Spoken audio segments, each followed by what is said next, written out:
በልዩ ልዩ መንገድ ቤተክርስቲያን ላይ ይዘመታል። አሁን ደግሞ ሰሞኑን የተመሳሳይ ጾታ በተለይ የሴቶች ዘመቻ ሴትነታቸውን ለነውር የሸጡ ሰዎች ዘመቻ ጀምረዋል።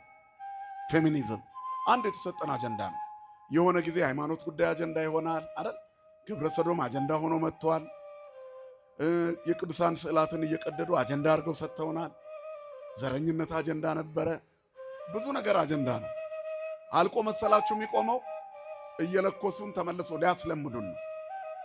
የመጀመሪያ ጫት ቃሚ አሁን በጣም ትልቁን ሱሰኛ ስትጀምር እንዴት ጀመርክ ብላችሁ ጠይቁት። በስኳር ነው የሚጀምረው። አሁን እንጨቱን ሁሉ ባዶውን ይበላል ካገኘ። ውስጥ እስክትገቡ ነው። ከገቡ በኋላ መውጣት የለም። ባላጋራችሁ ዲያብሎስ ላይ ንቁበት። የሚውጠውን ፈልጎ እንደሚያገሳ አንበሳ ይዞራል። ክርስትና ንቃት ነው። ተጠንቅቆ መኖር ነው። በእያንዳንዱ ቀን ራስን መገምገም ነው። ዛሬ ከእግዚአብሔር ጋር ነኝ ያልኩት ብላችሁ 10 ደቂቃ 5 ደቂቃ ጊዜ ሰጥታችኋል ስተኙ? እንዴት ነበር የዋልኩት? እግዚአብሔር የት ጋር ነው ያዘነብኝ? መድኃኔዓለም ልቦና ይስጠለውላችሁ። እግዚአብሔር አባቴ ነው፣ አመፀኛ ልጁን አይተወኝም ያበራልኛል። ልትመለስ ያሰበች ነፍስ በወድቅ እንኳን እነሳለሁ ትላለች። ላለመነሳት ያሰበች ነፍስ ደግሞ መጽሐፍ ቅዱስ ላይ ትዘምታለች። ተላልፈን የተሰጠንባቸው ብዙ ነገሮች አሉ። አሁን መዘርዘር የማይገባ ከታሪክ አንጻር ከሃይማኖት አንጻር ትላንትናችንን ስላላሳመርን ነጋችንን የምንፈራ ዛሬ የምንንገዳገድ ሆነናል። ስላበላሸን እንደ እስራኤል። በስመ አብ ወወልድ ወመንፈስ ቅዱስ አሐዱ አምላክ አሜን። ሰላመ ገብርኤል መልአክ በላይ ለማርያም ዛይረፈ ከመ እዜኑ ህዳጠው አኮ ትሩፈ እግዚአብሔር ሀበኒ ሲሳይ ልቡና መጽሐፈ ወአፉ የሙሴ ለእመ ኮነ ጸያፈ ጰራቅሊጦስ አሮን ይኩነኒ አፈ። ቅዱሱን ወንጌል መልካሙን የምስራች ወደ እመቤታችን የመጣውን በቅዱስ ገብርኤል የተነገረውን በስርዓት አምልቼና አስፍቼ ሳይሆን በጎልዳፋ አንደበቴ እንድመሰክር መንፈስ ቅዱስ ለኔ አንደበት ለሁላችንም ደግሞ ሰሚ ጆሮና አስተዋይ ልቦና ይሁነን። እንደምን ሰነበታችሁ? ለባህሪው ሽረት ለመንግስቱ መልፈት የሌለበት የዘመን ዘመናት ባለቤት የአባቶቻችን አምላክ ልዑል እግዚአብሔር ስሙ ለዘላለም የተመሰገነ ይሁን። ቅድስተ ቅዱሳን ንጽሕተ ንጹሐን ሰአሊተ ምሕረት አቁራሪተ መዓት ድንግል ማርያም እናታችን ስለ አማላጅነቷ ስለ እናትነቷ ስሟ ለዘላለም የተመሰገነ ይሁን። መላእክት፣ ቅዱሳን፣ ጻድቃን፣ ሰማዕታት ሁሉ እንደየክብራቸውና እንደየሞገሳቸው ክብርና ምስጋና ይድረሳቸው። እምነ በላኢ ወፃ መብልዕ ወእምነ ጽኑ ወፃ ጥዑም። መጽሐፈ መሳፍንት ምዕራፍ 14 ቁጥር 14 ላይ የምናገኘው ኃይለ ቃል ነው። እማፈ በላኢ ወፃ መብልዕ ወእምነ ጽኑ ወፃ ጥዑም። ከበላተኛ ውስጥ ብል ከብርቱ ውስጥ ደግሞ ጥፍጥ ተገኘ። በመጽሐፍ ቅዱስ ላይ የተጻፈ ቅኔያዊ ምስጢር ያለው የእንቆቅልሽ ቃል ነው። የዚህ ቃል ተናጋሪ ሶምሶን ይባላል። ሶምሶን ጨለማ በሆነው በእስራኤላውያን የመከራ ሕይወት ውስጥ የነጻነትን ብርሃን እንዲፈነጥቅ እግዚአብሔር ያስነሳው የእስራኤል ተወላጅ ነው። እስራኤላውያን ለእግዚአብሔር በጣም አስቸጋሪ በኩር ናቸው። እስራኤል በኩሬ ነው ያለው እግዚአብሔር በብዙ አስቸጋሪ ማንነታቸው ውስጥ ትዕግስቱ ባይኖር ኖሮ ልጆቹ ሆነው አይኖሩም። ዛሬ እኔና እናንተ እንደምንኖረው ቀለል ያለ ህይወት ሲመቸን የምንረሳው፣ ስናገኝ የምንረሳው፣ ስናጣ የምንለምነው እግዚአብሔር ነው ያለን። እኛ በአሁን ሰዓት ነገሮች እስከ መጨረሻ ሳይፈቱ አንዱ ቋጠሮ ሲፈታ ወደ ሌላው ቋጠሮ፣ አንዱን ችግር ስናልፍ ወደ ሌላው ችግር የምንሄድበት ህይወታችን በቻሌንጅ በብርቱ ትግል የተሞላበት ዋናው ምክንያት ተረጋግቶ የመኖር በማይተብ የመጽናት ልምድ ስለሌለን ነው። በእርግጥ ክርስቲያን በምድራዊ ህይወቱ ይፈተናል። እኛ ግን አሁን እየተፈተን ሳይሆን በመከራ ውስጥ ነው ያለነው። ደስ ብሎት የሚውል ሰው የለም ከዲያብሎስ ጋር ያለ እንኳ ቢሆን፣ ሰይጣንም እስከ መጨረሻ ስለማያስደስት። በተለይ በእግዚአብሔር ዓለም ውስጥ ለሚኖሩ ጥሩ ህሊና ላላቸው፣ ውስጣቸው ላልተሰረቀባቸው፣ ሆዳምነት ላልገዛቸው ጊዜን ተከትለው ማይተባቸውን ላልበጠሱ ሰዎች ዘመኑ አስቸጋሪ ነው። በጣም ይፈተናሉ። እየተሳለምኩ እያመለኩ ጎንበስ ቀና እያልኩ ምን ነው መከራው ከላይ ላይ አልወርድ አለ ብለን እናውቃለን። ምን ነው እኔ ብቻ እፈተናለሁ። ደግሞ በይበልጥ ደግሞ ዲያብሎስ አጠገባችን ጋር ያሉ ሰዎችን የተመቻቸው አስመስሎ ያሳየናል። ውሸቱን ነው። በጣም ከሚያምረውና ከተንጣለለው ሕንፃ ጀርባ ብዙ እንባ አለ። የተመቻቸው ከሚመስሉ ሰዎች ጀርባ ብዙ ስቃይ አለ። አንዳንድ ሰዎች ተመሳሳይ ኑሮ ሲኖሩ ታያላችሁ። በጠዋት ይነሳሉ፣ አርብ ሮብ የለም ያገኙትን ይበላሉ፣ ከዛ ያገኙትን ይቀማምሳሉ። ከሰዓት በኋላ አይገኙም፣ ጠባብ ቤት ውስጥ ቁጭ ይላሉ። በዚያች ጠባብ ቤት ውስጥ ለሱሰኝነት የሚገባውን ነገር ሁሉ ሲሳተፉ ይውላሉ። ማታ ደግሞ መሸት ሲል እንቅልፋቸውን አይተኙ። የሌሊቱን ግማሽ በመጠጥ ያድራሉ፣ የቀረውን ግማሽ በዝሙት ያሳልፋሉ። ሲነጋ ደግሞ አንጎበር ወይንም የሃንጎቨር መስበሪያ ብለው እንደገና መጠጥ በጠዋት በባዶ ሆድ ይጀምራሉ። ህይወታቸውን እንዲህ ሰርክል እየሰሩ ኖረው ጉበትና ሳምባቸውን አፈራርሰው የሚሄዱ ሰዎች ብዙ ናቸው። ለምን እንደዚህ እንደሆኑ ተጠግቶ የሚጠይቃቸው ሰው ቢኖር የሚደበቁት ግፍ ውስጣቸው ስላለ ነው። ከህሊናቸው መሸሽ ስለሚሞክሩ ነው። አንዳንድ ሰው ከህሊናው መሸሽ ሲያቅተው መጨረሻ ላይ ራሱን ወደ ማጥፋት ሁሉ ይሄዳል። ሃይማኖት ለዚህ መፍትሄ አለው። በተለይ ኦርቶዶክሳዊ ተዋሕዶ ቤተክርስቲያን ክርስቲያን በየትኛውም የህይወት አጋጣሚ ቢወድቅ ይነሳል። የማን ስለሆነ እመኒ ወደቁ ትነሳ የሚለው ቃል ቀላል አይምሰላችሁ። ብወድቅ እንኳን እነሳለሁ።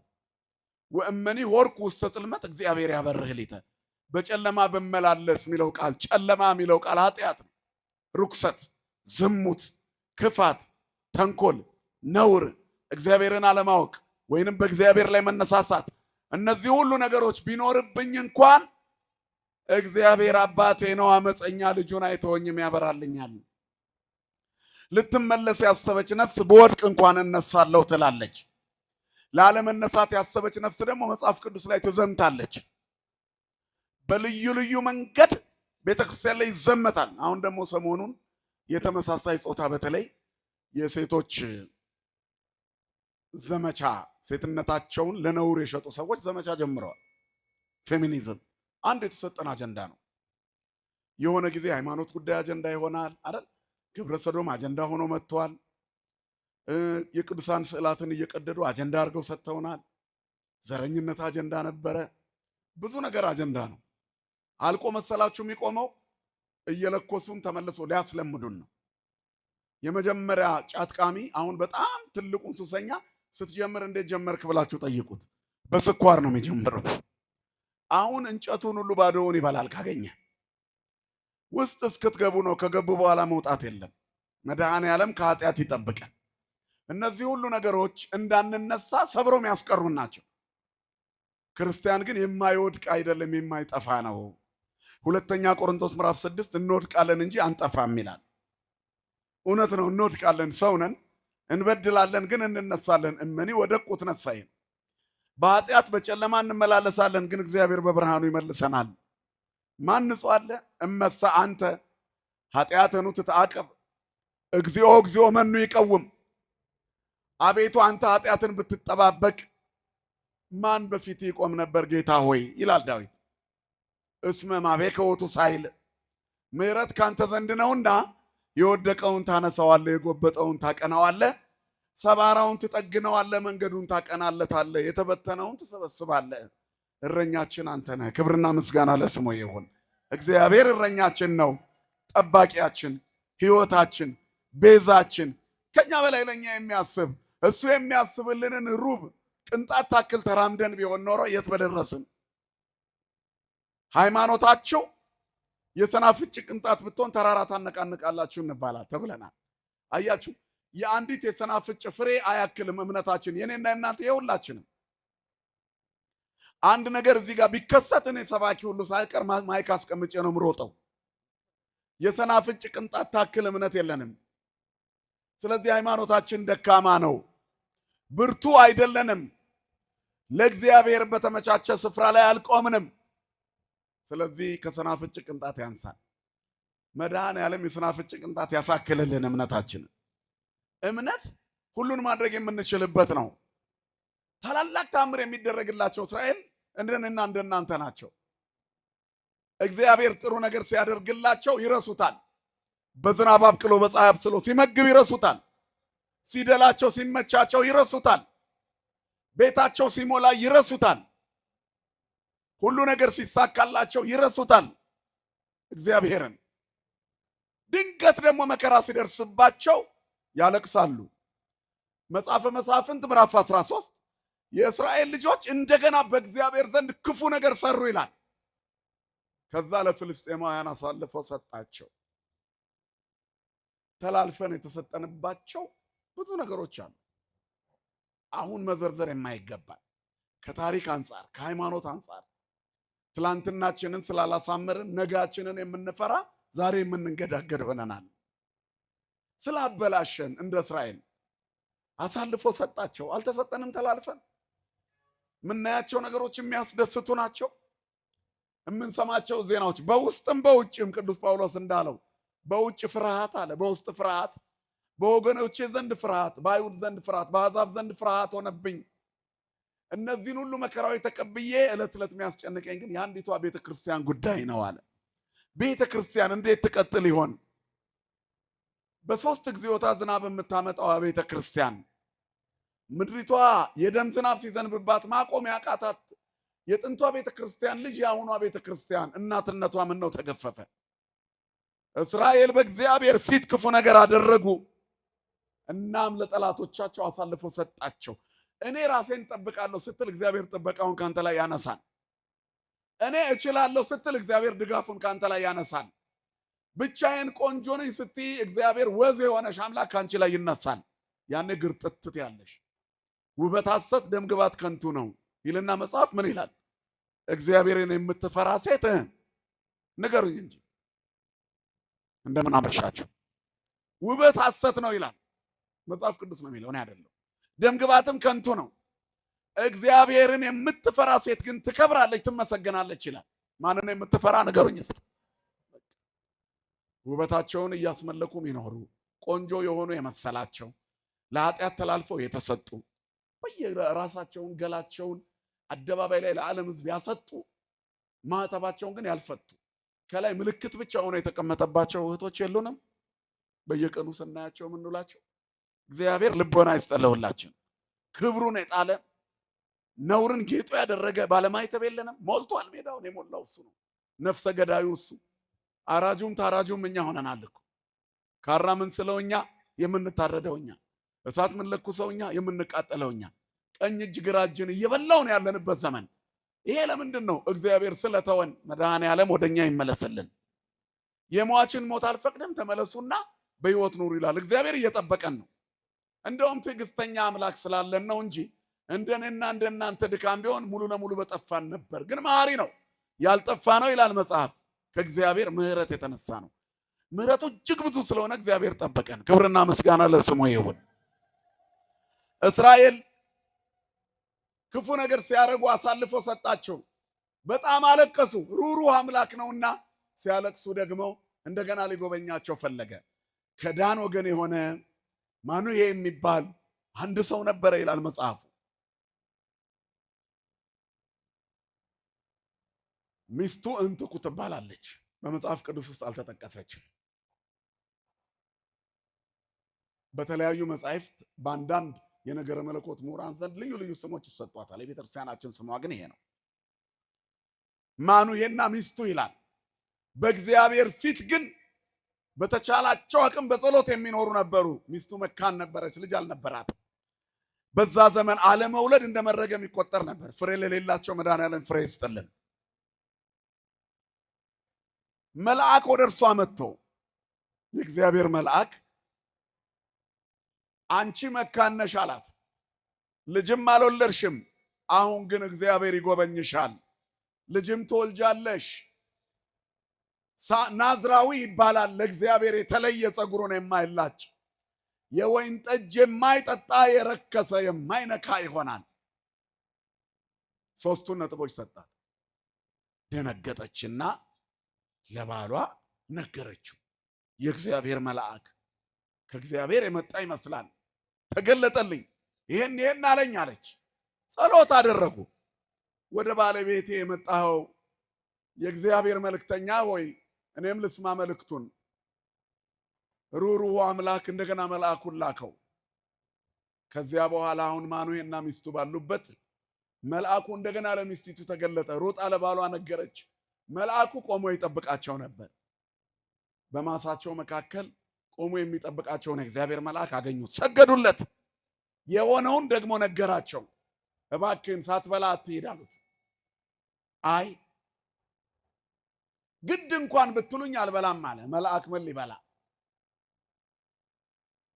ግድ እንኳን ብትሉኝ በላ ዘንድ አይሆንም። ነገር ግን መስዋዕቱን አቅርቡት፣ እኔም በመስዋዕቱ መካከል አረጋለሁ አለ። መስዋዕቱን ሰው የእግዚአብሔርን መልአክ በመስዋዕቱ መካከል ሲያረጋዩት የእግዚአብሔርን መልአክ አይተናልና ወዮልን አሉ። ራእይ እኮ ያስፈራል አይደል? እኛ ግን የሆነ ቅዠታችንን ራሱ እንደ ራእይ ቆጥረን ህዝብ ካልሰማኝ ብለን መተን እንሟገታለን። እዚህ ራእይ እኮ ያስፈራል። ያለ ልክ ስንጎበኝ እንፈራለን። እኔ ማን ነኝ? እግዚአብሔር ዳዊትን ባንተ ዘመን መቅደስ አይሰራም ከወገብም ይወጣው ግን ንጉሥ ይሆናል እርሱም በሱ ዘመን ይሰራል ሲለው ገረመው። ንግስና በእኔ ብቻ አያበቃም፣ ዙፋኔን ሊጠብቅ እግዚአብሔር ቃል ገባልኝ። አቤቱ የሰራዊት ጌታ እግዚአብሔር ሆይ እኔ ማን ነኝ? ቤቴስ ምንድር ነው? ለዚህ ያደረስከኝ ማን ነኝ? እንደ አንድ ባለማዕረግ ሰው ተመለከትከኝ ብሎ ደስ አለው። ሳይገባኝ ጎበኘኸኝ አለ። ስለሚገባኝ ሕልም አለምኩ የሚሉ ሰዎች በበዙበት ዓለም ዳዊት ትልቅ ትምህርት ነው። ጴጥሮስስ ምን አለ? ህድገኒ እግዚኦ ወሁር እምኔ እስመ ብእሲ ኃጥአነ፣ ጌታ ሆይ ከኔ ራቅ እኔ ኃጢአተኛ ነኝ አለ። መረቡን በአሳ ሲሞላለት የውሃ ውስጥ አሳ የሚያይ እኔ ኃጢአተኛ ነኝ የልቤን ካየ ያጠፋኛል ብሎ ፈራ። እግዚአብሔር ግን ሩህሩህ ነው። ማን እግዚአብሔርን አይቶ በሕይወት ይኖራል? ለሙሴስ ነግሮት የለ ገጽ ያሰይ አስተርኢ፣ ፊቴ እኮ አይታይም አለ። አርኤኒ ስብሐቲከ፣ ክብርን አሳየኝ ብሎ ነበር። ኧረ ተው ሙሴ፣ የኔን ክብር አይቶ በሕይወት የሚኖር የለም። ደጋግሜ ስላናገርኩ እንደ ባልንጀራ ማየት እኔን ቀላል መሰለ ወይ አለ እግዚአብሔር። መጽሐፍ ቅዱስ ደጋግመው ስላነበቡ የዋጡት የሚመስላቸው ሰዎች አሉ። ከእግዚአብሔር ጋር ሁሉ ተገናኘን ብሎ የሚቀልዱ ሰዎች አሉ። ኧረ እየቀደዱ የሚበሉ ሰዎችም አሉ። እግዚአብሔር ልቦና አይስጣቸው። በእግዚአብሔር ላይ ማሾፍ ነው ይሄ። እግዚአብሔር በመለኮቱ ከመጡበት ይቀስፋል። መድኃኔዓለም ልቦና ይስጠን ለሁላችን። ስለዚህ የእግዚአብሔርን መልአክ አይተናልና ወዮልን ብለው ጮሁ። ሚስቱም ምን አለች? አይ መስዋዕታችን ባላረገ ነበር እግዚአብሔር መልአክ ቢያጠፋን ኖሮ፣ ስለዚህ አንጠፋም አለች። እንዳሉትም ጸነሰች፣ ልጅም ወለደች። ልጁ የእግዚአብሔር መንፈስ የሚያነቃቃው በብሉይ ኪዳን የሐዲስ ኪዳን መልክ ያለው ልዩ ናዝራዊ ሆነ። ፀጉሩን ምላጭ የማይነካው፣ የወይን ጠጅ የማይጠጣ፣ ሬሳ ወይንም ርኩስ ነገር የማይነካ፣ የሞተ ነገር የማይነካ ሆነ። ሶምሶን በጣም ጠንካራና ብርቱ ነበር። መጽሐፈ መሳፍንት ምዕራፍ 13 በኦርናና በኤሽኮል ሸለቆ የእግዚአብሔር መንፈስ ያነቃቃው ነበር ይላል ሶምሶንን። እግዚአብሔር ሁላችንንም ያነቃቃን ወገኖች። በዘመኑ እንደምንለው አይነት መነቃቃት አይምሰላችሁ። የመንፈስ መንቃት ነው። ኃጢአትን የመተው፣ ርኩሰትን የመግደል፣ የሥጋ ፍላጎትን የማሸነፍ መንቃት። አነቃቂው በዝቷል፣ የነቃ የለም በዚህ ዘመን። ንቃት መንፈሳዊነት ነው። ንቁ ይላል ቅዱስ ጴጥሮስ፣ በመጠን ግን ኑሩ። መጠናዊ ንቃት አለ። ባላጋራችሁ ዲያብሎስ ላይ ንቁበት፣ የሚውጠውን ፈልጎ እንደሚያገሳ አንበሳ ይዞራል። ክርስትና ንቃት ነው። ተጠንቅቆ መኖር ነው። በእያንዳንዱ ቀን ራስን መገምገም ነው። ዛሬ ከእግዚአብሔር ጋር ነኝ ያልኩት ብላችሁ 10 ደቂቃ 5 ደቂቃ ጊዜ ሰጥታችኋል ስተኙ? እንዴት ነበር የዋልኩት? እግዚአብሔር የት ጋር ነው ያዘነብኝ? መድኃኔዓለም ልቦና ይስጠለውላችሁ። ከዚህ ሁሉ በኋላ ሶምሶን በጣም ሲበረታ ወደ ተምና ወረዱ ይላል ምዕራፍ 14።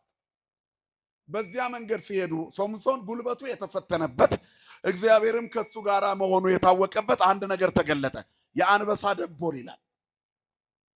ጠንካራ አንበሳ ገና ወደ እርሱ መጣ። እየገሰገሰ ወደ እሱ ፈጥኖ መጣ።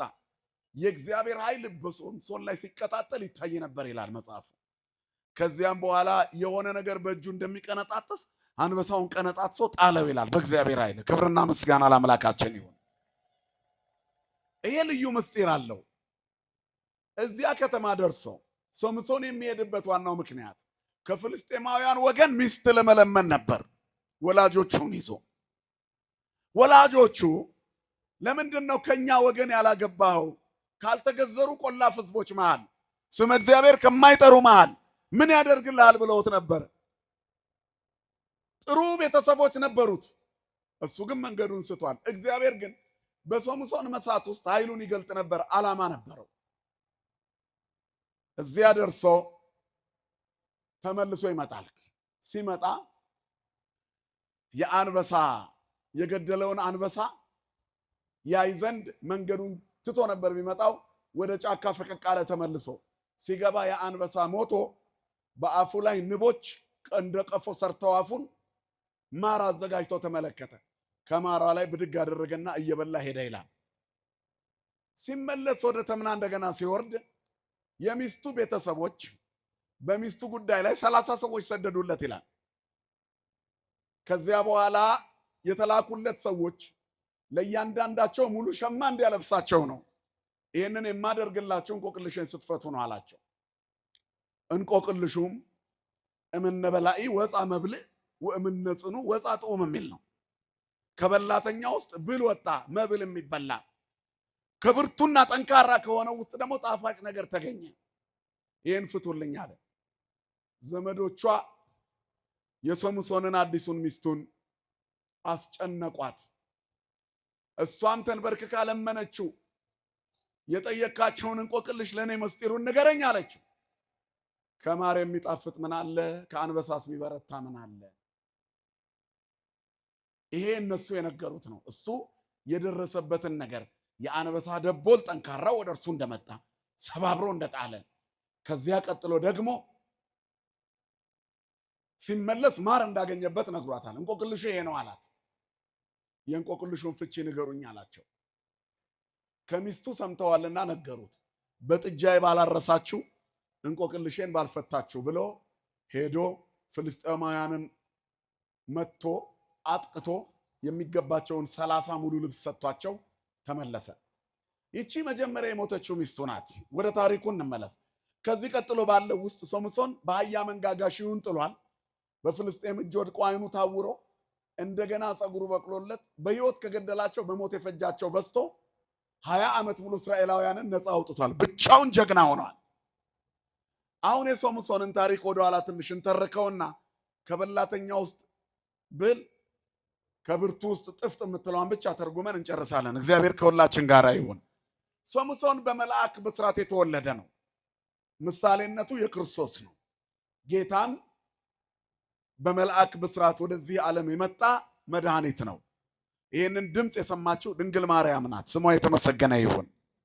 ስለዚህ እግዚአብሔር ከእሷ እንዲወለድ ሙሽራ ከጫጉላው እንደሚወጣ ከእሷ እንደሚወጣ ከአንቺ ይገኛል ተብሎ ሲነገርላት አሜን ያለችበት የእምነት መንገዷም ያስደንቅ ነበረ። ድንግል ማርያም የመጀመሪያይቱ አማኝ ናት። የመጀመሪያው ሰባኪ ቅዱስ ገብርኤል ነው። ከዚያ ቀጥሎ የመጀመሪያዋን መምህርት ነች። መድኃኒት መሆኑን ልጇን ታውቃለችና እሱ ሚላችሁን አድርጉ ብላ ዓለምን ሊያድን የመጣ እንደሆነ ነገረችን። ስሟ ለዘላለም የተመሰገነ ይሁን። ስለዚህ እሷ መልዕልተ ኩሉ ፍጡራን መትሕተ ሥሉስ ቅዱስ ናት። ከሥላሴ በታች ከፍጡራን በላይ ናት። አማላጅነቷ አይለየን። አሁን ሶምሶን ከተወለደ በኋላ 3 ነገሮች ተነግሯል። ራሱን አይላጭም፣ የሚያሰክር ነገር አይጠጣም፣ ሬሳ አይነካም። የቤታችን ራስ ማን ነው? ንገሩኝ እስቲ ንገሩኝ። እንደምን አመሻችሁ። የቤታችን ራስ ማን ነው? ክርስቶስ ነው። በየትኛውም ነገር ክርስቶስን ለድርድር አንሰጠውም ነው መልእክቱ በአዲስ ኪዳን። የክርስቲያኖች የቤታቸው ራስ ክርስቶስ ነው። ክርስቶስ ለድርድር አይሰጥም። ሕይወታችንን ያጣፈጠ ጨው እሱ ነው። ጨለማውን ያበራልን ብርሃን እርሱ ነው። የማይጠልቀው ፀሐይ እሱ ነው። ሐዘን ትካዜያችንን ያስወገደ እርሱ ነው። በኦርቶዶክሳዊ ተዋሕዶ ቤተክርስቲያን የስብከታችን ማዕከል እርሱ ነው። ዓመቱን ሙሉ ብንቀድስ ምን በላው እሱን ነው። ተበልቶ የማያልቀው የሕይወት እንጀራ ክርስቶስ ነው። በእንጀራ ጉዳይ ላይ ከመጣብኝማ እንለለ እንደ ሥራ ላይ ከክርስቶስ በላይ እንጀራ የለም። በእንጀራ ቀልድ የለም እንላለን። በክርስቶስ ቀልድ የለም። በሕይወት እንጀራ ሰማይን ያለ ምሰሶ መሬትን ያለ ካስማ የዘረጋ እኛን ካለ መኖር ወደ መኖር ያመጣን ስናምፅ እንኳን መጥቶ ሰው ሆኖ ውርደታችንን ተዋርዶ ወደ ክብር የመለሰን የቤታችን ራስ የመቅደሳችን ጉልላት ክርስቶስ ነው። ራሱ አይነካም በቤተ ክርስቲያን። ክብርና ምስጋና ለአምላካችን ይሁን። አጠራ አድርጌ ነው መነግራችሁ። ሁለተኛው የሚያሰክር ነገር አይጠጣም። የወይን ጠጅ ምሳሌነቱ ዓለም ነው። የሚያሰክር የሚለው ቃል ከእግዚአብሔር ቤት የምንጠጣ ወይን ክርስቶስ ነው። ዓለም የጣፈጠበት የሕይወት ወይን አብ ወልድ መንፈስ ቅዱስ እንለለ አብ ጉንደ ወይን ወልድ ጉንደ ወይን ወመንፈስ ቅዱስ ጉንደ ወይን ብለን አሐዱ ውእቱ ጉንደ ወይነ ሕይወት ዘቦቱ ጥዕመ ኩሉ ዓለም። አብ የወይን ግንድ ነው፣ ወልድም የወይን ግንድ ነው፣ መንፈስ ቅዱስም የወይን ግንድ። ዓለም ሁሉ የጣፈጠበት አንድ የወይን ግንድ ነው። አልጫነታችንን ያጣፈጠ ጨው፣ መራራ ሕይወታችንን የለወጠ ወይን ማን ነው ወገኖቼ? እግዚአብሔር ነው። ክብርና ምስጋና ለስሙ ይሁን። ስለዚህ የሚያሰክር ነገር አይጠጣም ማለት ትምህርቱ ላይ ሌላ ነገር አይቀላቅልም። ሰው ሲቀላቅል ነው የሚሰክረው አይደለም እንዴ? ሐሳብ ራሱ ያሰክራል ሲቀላቀል። ሁለት አይነት ሲሆን ልታሳብዱኝ ነው እንደ ይላል ሰው ሲቀላቀልበት ሐሳብ። ስካር የፈቃድ እብደት ይላሉ አባቶቻችን። ስለዚህ የዓለምን ትምህርት አይቀበልም። እንግዳ የሆነ ትምህርት ወደ ውስጡ አያስገባም። ምንፍቅና ወደ ውስጡ አያስገባም። የሚያሰክር ነገር አይጠጣም። ከአሕዛብ ጋር አይቀላቀልም።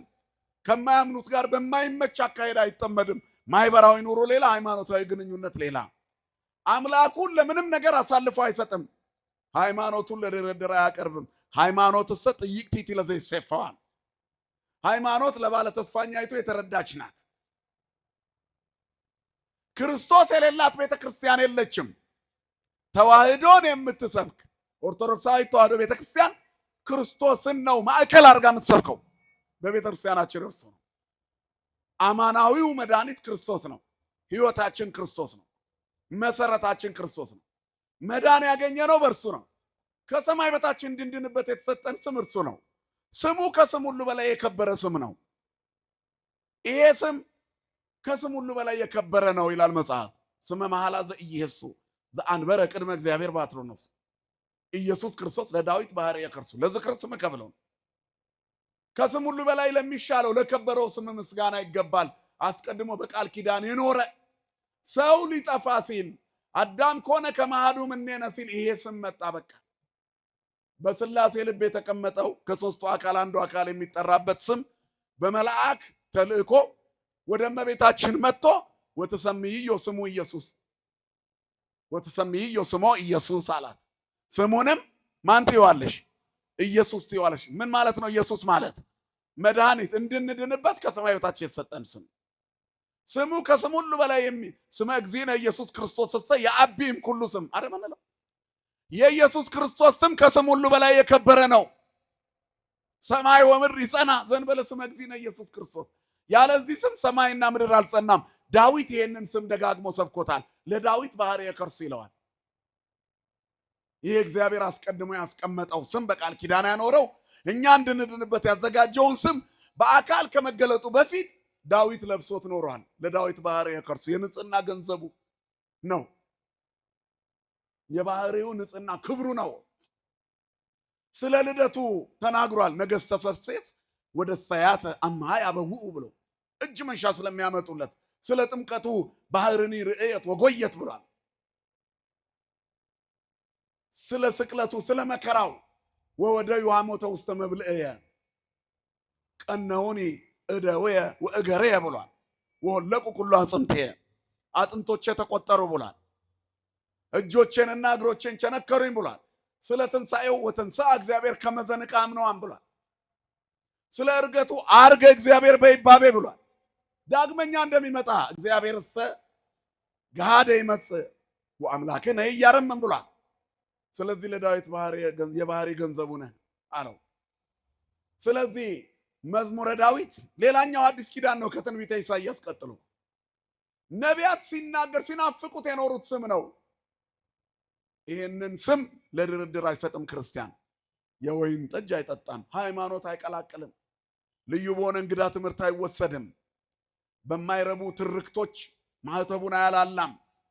የተሰጠው ስም ክብር እንደሆነ ያውቃል። ስጋውን ቆርሳ ደሙን ቀርታ የምትሰጥ ቤተክርስቲያን ልጅ ስለሆነ ሌላ ቦታ ሌላ ክርስቶስ አለ ብሎ አያምንም አማኝ። ኢሰማይነ ወኢርኢነ ወኢነገሩነ አበዊነ አለ አባ ጊዮርጊስ ዘጋስጫ። አልሰማንም አላየንም፣ አባቶቻችንም አልነገሩንም። ምን ብለው? ከመቦ ባዕድ አምላክ ዘእንበሌከ፣ ከአንተ ሌላ አምላክ፣ ከአንተ ሌላ መድኃኒት፣ ከአንተ ሌላ አዳኝ፣ ከአንተ ሌላ ህይወት፣ ከአንተ ሌላ ፈውስ አለ ብለው አልነገሩንም። አዳኛችን አንተ፣ ፈውሳችን አንተ፣ መድኃኒታችን አንተ፣ የፈጠርከን አንተ፣ ያዳንከን አንተ፣ የምታኖረን አንተ፣ የምታጸድቀን አንተ፣ የምትፈውሰን አንተ፣ ብንወርቅ የምታነሳን አንተ፣ ጓዳችንን የምትሞላ አንተ፣ ትዳራችንን የምትባርክ አንተ፣ ልጆች የምትሰጠን አንተ፣ የምታሳድግልን አንተ፣ መጨረሻችንንም የምታስተካክል አንተ፣ እጣችንንም የምታጠና አንተ፣ አልፋና ኦሜጋ የሌለህን መጀመሪያውም መጨረሻውም አንተ ነህ። ክብርና ምስጋና ለስምህ ይሁን የኛ አባት። አልፋው መጀመሪያውና መጨረሻው አንተ ነህ። ይሰማይነ አልሰማንም፣ ወኢርኢነ አላየንምም፣ ወኢነገሩነ አበዊነ አባቶቻችንም አልነገሩንም። ምን ብለው? ከመቦ ባዕድ አምላክ ዘእንበሌከ፣ ሌላ አምላክ ካንተ ሌላ አለ ብለው አልነገሩንም። ስለዚህ መመኪያችን አንተ ነህ፣ መታመኛችን አንተ ነህ። የሚያሰክር ነገር አይጠጣም፣ ሌላ አይቀላቀለም ማለት። ሶስተኛው ሬሳ አይነካም። ሬሳችን ዓለም ናት፣ ዘረኝነት ዓለም ናት። የረከሰ ርኩስ የጠነባ ነገር አይነካም ነው የሚለው ትርጓሜው። ታዲያ እንዲህ የከረፋው ነገር ምንድነው? በምድር ላይ እየለያየን ያለው የሚያጋድለን ዘረኝነት አይደል? የከረፋውን የነኩ ሰዎች የእግዚአብሔር ጸጋ የላቸውም። የረከሰውን አይነካም። በዚህ መንገድ አይሄድም። ሶምሶን ሁሉንም ነገር አጥቷል በአንድ ቀን ጀምበር። ፀጉሩን ተላጭቷል፣ የወይን ጠጅ ጠጥቷል አይደል? ረክሶ ወድቋል። ደሊላ ክንድ ላይ ወድቆ ፍልስጤማውያን መጥተው ይዘው ወስደውታል። እነዚህን ክብር ሲያጣ ሰው ይዋረዳል። በቃ ክርስትናውን ከተወ፣ ክርስቶስን ከተወ፣ ስጋው ደግሞ መቀበል ካቆመ፣ የቤተ መቅደሱን የዕጣኑን ሽታ መዓዛውን ካቆመ፣ ጉልላቱን ክርስቶስን ከቤቱ ላይ ካወረደ፣ የምንፍቅና ትምህርት ከሰማ፣ በዘረኝነትና በጭፍን ብሔርተኝነት፣ በነፍሰ ገዳይነትና በክፋት፣ በምቀኝነትና በተንኮል ከተነከረ እግዚአብሔር የለውም ያ ሰው። መጨረሻው ጥፋት ነው። መድኃኔዓለም ልቦና ይስጠን ለሁላችንም። ከዚህ ቀጥሎ ሌላም ምሳሌ አለ። ምሳሌው የክርስቶስ ነው። ሶምሶን ወደ ተምና ሲወርድ በጫካ ሊመታው የመጣውን አንበሳ አደቀቀው ይላል። ክርስቶስም ባላጋራችሁ ዲያብሎስ የሚውጠውን ፈልጎ እንደሚያገሳ አንበሳ ይዞራል ይላል ጴጥሮስ። ራሱ ክርስቶስ ደግሞ የይሁዳ አንበሳ ነው። ጠላትን ያደቀቀ በስሜ ይመጣሉ እንዳለው ሰይጣን እንደ አንበሳ ቢያገሳ ያንን ክፉ አንበሳ ነኝ ባይ አድቆ በመስቀሉ ጠርቆ ያስወገደልን ማን ነው ወገኖች? ምሳሌነቱ ሞት ነው። የሞትን ኃይል የሻረ የሰበረ ክርስቶስ ነው። በዲያብሎስ መንጋጋ ተይዘን ለዘመናት እንኖር የነበርነውን ዲያብሎስን ገሎ ከአንበሳ መንጋጋ ፈልቅቆ አወጣን። ማር የተባለው ከሰው ልጆች አፍ እግዚአብሔርን የሚያስደስተው ምስጋና ነው። ክብርና ምስጋና ለአምላካችን ለእግዚአብሔር ይሁን። ሶምሶን በሞቱ የገደላቸው በሕይወት ከገደላቸው ይልቅ በዙ ይላል። የእኛ ጌታ መድኃኔዓለም በመዋዕለ ሥጋዌ በሕይወት እያለ በሥጋ እያለ በሥጋ ዘመኑ ከፈወሳቸው ይልቅ በሞቱ ዓለምን ሁሉ ከዘላለም ሞት ፈወሰው። ክብርና ምስጋና ለስሙ የሆነ አባቶቻችን አምላክ። በአጭሩ ክርስትና ክርስቶስን መምሰል ነው። ሰው ክርስቶስ ከሌለው ባዶ ነው። አሁንም የአንበሳ መንጋጋ ውስጥ ነው ያለ ነው። ለዲያብሎስ ልንቀኝ ተዘጋጅተናል።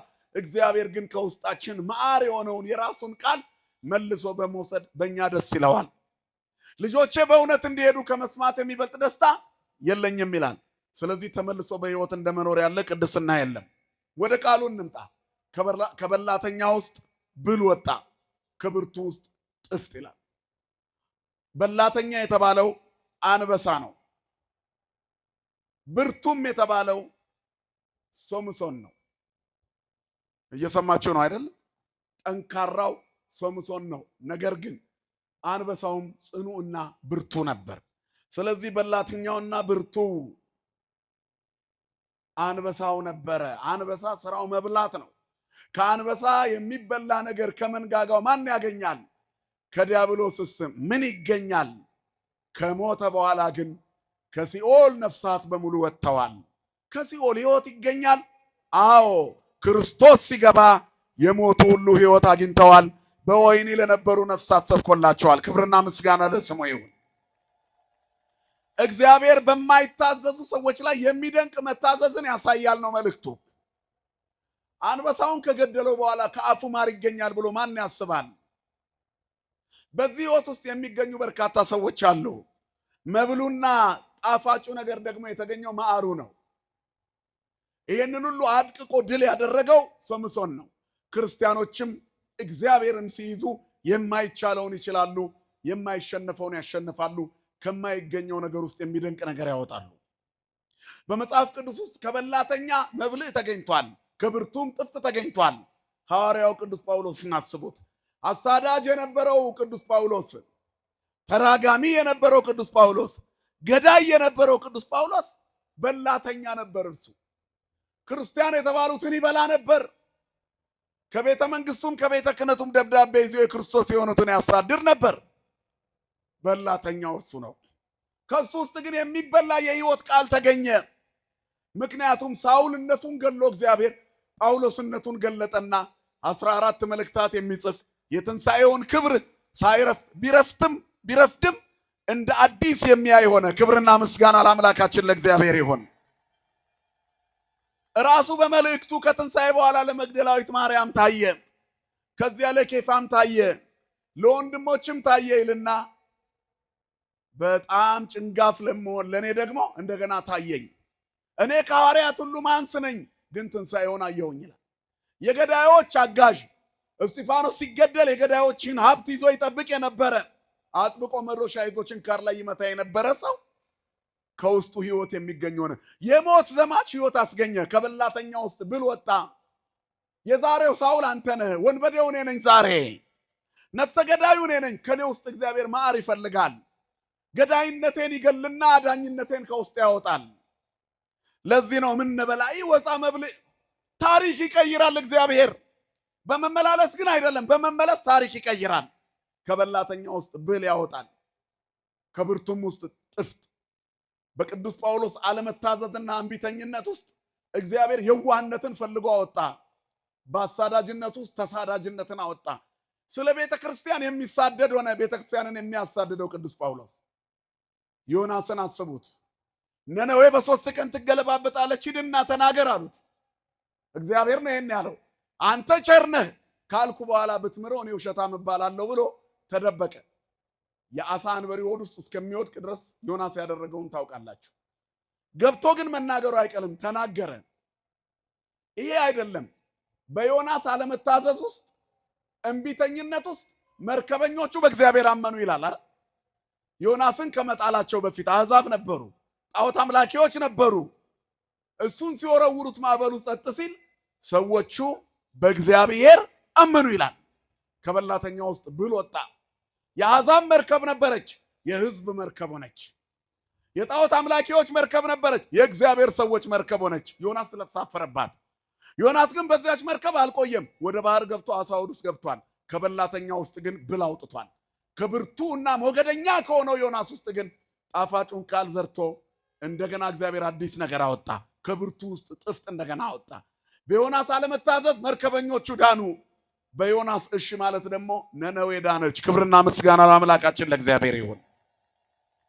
ስለዚህ እግዚአብሔር ወንበዴነታችንን ይፈልገዋል። ባለመታዘዛችን ውስጥ እንደገና ይሰራል። እግዚአብሔር ከበላተኛ ውስጥ ብል ያወጣል። ዛሬ በተለያዩ በዓላት ላይ ልናያቸው የምንፈራቸው አስፈሪ የሆኑ ሰዎች ታቦት ሲያገለግሉ ታያላችሁ አይደል? እግዚአብሔር ከበላተኛ ውስጥ ብል ያወጣል። የዋህነትን ማየት ይችላል። ጎንበስ ቀና የሚሉለት ወጣቶችን ይማርካል። የሚታዘዙለትን ያመጣል። ዋናው የመንፈስ ዝግጅት ነው። እግዚአብሔር ላይ በእኛ ሁላችን ሊጠቀም ይወዳል። በላተኛዎቹ እኛ ነን ዛሬ የገዛ ስጋችንን የምንበላ። እግዚአብሔር ግን ከኛ ውስጥ መብል ይፈልጋል። ቃል እግዚአብሔር ቅዱስ ጳውሎስን የሚያክል አስቸጋሪ ሰው ይሰብካል ብሎ ማን ይጠብቃል? እግዚአብሔር ግን ከበላተኛ ውስጥ ብል ያወጣል። እንደ ቅዱስ ጳውሎስ ያለ ጠንካራ መዶሻ ይዞ ከሚዞር ሰው መስቀል ይዞ እስር ቤት ውስጥ ሆኖ ከውጭ እያየ የወይን ቤት ጠባቂ ይፈውሳል ብሎ ማን ያምናል? ከብርቱ ውስጥ እግዚአብሔር ጥፍጥ ማውጣት ይችላል። ክብርና ምስጋና ለስሙ ይሁን። ጥፍጡ የእግዚአብሔር ቃል ነው። ጥዑም የተባለው ከጽኑ የሚገኘው ጥዑም መስቀል ነው፣ ሕይወት ነው፣ ጸበሉ ነው፣ የዕጣኑ መዓዛ ነው፣ ቅዳሴው ነው። ኃጢአተኞች ነን፣ ከኛ ውስጥ ግን እግዚአብሔር መብልን ያወጣል። የሕይወት እንጀራ እሱ ለኛ ይሰጣል፣ ተመልሶ ይሰጣል። በቀኝ የተሰቀለውን ወንበዴ አስቡት። ከበላተኛ ውስጥ ብል ያወጣል እግዚአብሔር። ከወንበዴ ውስጥ የሕይወት ቃል አወጣ። ፍጹም ዕድሜ ልኩን ነፍሰ ገዳይ ከሆነው ውስጥ እግዚአብሔር እኛስ በኃጢአታችን ነው እባክህን አንተ ዝም በል ብሎ ወንድሙን የሚገስጽ የትም ትምህርት ቤት አልተማሩም። አብረው ሲዘርፉ ነው የኖሩት። ከሕፃንነታቸው ጀምሮ ተለያይተው አያውቁም።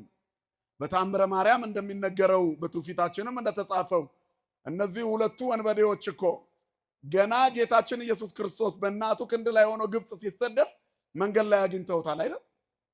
ያን ያህል ዘመን ሙሉ ኖረዋል። 30 ዓመት ሙሉ ሲዘርፉ ነበረ። አንድ ቀን ተለያይተው አያውቁም። የትም ትምህርት ቤት ገብተው አልተማሩም። ግን እግዚአብሔር ከበላተኛው የማናዊ ፈያታዊ ዘየማን ውስጥ ብልን አወጣ። ፍጹም ሞገደኛና ዝግ እንደ ድንጋይ ከጠነከረ ልብ ውስጥ ጣፋጭ የሆነውን ቃሉ ወጣ። ተዘከረኒ እግዚኦ በውስተ መንግሥትከ፣ እግዚአብሔር ይሰብራል። ሚልክያስ 2:17 እግዚአብሔር ሰባሪ ነው ይላል። መድኃኔዓለም ይስበረን ሁላችንን። በቃሉ እኛን ይሰብረናል። የተሰበረ ልብ ይፈልጋል የሌለ መጽሐፍ አይንቅም እግዚአብሔር። ልበ ትሑተ ወየዋሃ ኢይመንን እግዚአብሔር ነው የሚለው። ልበ ትሑተ ትሑት ልብ፣ የተሰበረ ልብ፣ እሺ ባይን እግዚአብሔር ይወዳል። ስለዚህ ዛሬ ልባችሁን ለእግዚአብሔር ስጡ። እግዚአብሔር ከዘመኑ በላተኞች ከኛ መብልን ይፈልጋል። እግዚአብሔር አሁን እኛን የተራበው እኛን ነው። እኛን የኛን መዳን የሚበላ ነገር ፈልጉና ግዙልኝ ብሎ ላካቸው። የዮሐንስ ወንጌል ምዕራፍ 4 ላይ በገሪዛንና በጌባል ተራራ መካከል ተቀምጦ በውሃ ጉድጓድ አጠገብ ቁጭ ብሎ ነበር። ያዕቆብ ያስቆፈረው ጉድጓድ ጋር አንዲት በጣም የተጎዳች ሴት መጣች። ከውስጧ ያለውን ዘረኝነት ፈልቅቆ ወጣና ጌታ ሆይ የሚል ቃል አሰጣት። ከበላተኛ ውስጥ ብል ከብርቱ ውስጥ ጥዑም ነገር ያወጣል። ክብርና ምስጋና ለስሙ ይሁን አምላክ። ፍጹም የደነደነች አክራሪ ሳምራዊት ነበረች። አይሁዳውያንም በጣም የምትጸየፍ ዘረኛ ነበረች። እንደገና አጋንንት ያደረባት ደግሞ ምስኪን ነበረች። በምስኪንነቷ መንገድ ውስጥ አጋንንቱን ከላይዋ ላይ ነቅሎ የዘረኝነት እሾሃን ካስወገደላት በኋላ ወደ ከተማ ሮጣ ሄዳ ንዑ ከመትራአዩ ብእሴ ዘነገረኒ ኩሎ ዘገበርኩ አለች። ያደረኩትን ሁሉ የነገረኝን ታዩ ዘንድ ነው። ስትመጣ ዘረኛ ነበረች፣ የአጋንንት ፈረስ ነበረች፣ ሳምራዊት ነበረች፣ የአይሁዳውያን ጠል ነበረች። እግዚአብሔርን ስታገኝ ተለወጠች። መቼ ነው የምንለወጠው እኛ? ቅዳሴው ዛያችን ላይ ዘንቦ ማለቱን ሌሊቱን ሙሉ እንደው አድረንበት ከሰዓታቱ ጡም የሆነ ዜማ ከነቃለ እግዚአብሔሩ ስንሰማው ኖረን እድሜ ልካችንን ተሰብከን መቼ ነው ሚነካን? በውሃ ጉድጓድ አጠገብ ተቀምጣ በዚያች ደቂቃ ውስጥ ተነካች። ያውም ጠይቋት ነው ውሃ ጠጭኝ ብሎ መልሶ ለነፍሷ አጠጣት። እሱ የተጠማችውን ሊያጠጣት ለመናት። ሊሰጠን ይለምነናል። እኛ ነፍገን ራሳችንን ባዶ እናረጋለን። 5 እንጀራና 2 ዓሣ ከአንድ እረኛ ተበድሮ 12 መሶብ የመለሰ እግዚአብሔር ካንተ በሚፈልገው ነገር 12 መሶብ ነው የሚሰጥህ። አንድ ፍሬ ጠይቆ 12 ፍሬ የሚመልስ እግዚአብሔር ታማኝ ነው። ክብርና ምስጋና ለስሙ ይሁን። ታማኝ ነው እግዚአብሔር።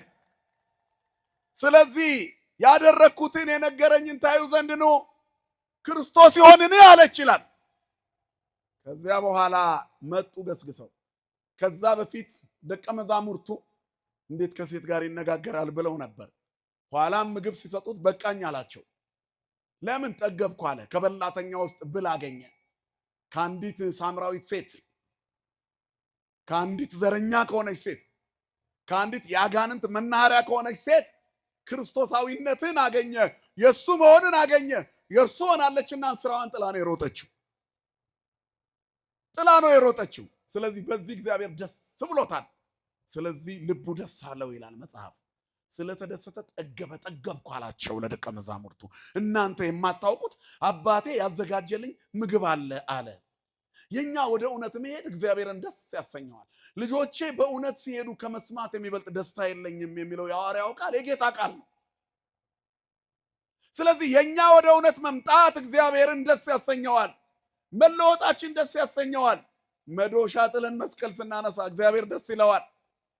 ቢላ ጥለን መጽሐፍ ቅዱስ ስናነሳ እግዚአብሔር ደስ ይለዋል። ሰይፍ ጥለን ዳዊት ስናነሳ እግዚአብሔር ደስ ይለዋል። ከበላተኛ ውስጥ ብል ነፍሰ ገዳይ ከሆንኩት ከኔ ውስጥ ነፍስ አዳኝነትን እግዚአብሔር ማውጣት ይፈልጋል። ዘረኛ ከሆንኩት ከኔ ሁሉን ወዳጅነትን ማውጣት እግዚአብሔር ይፈልጋል።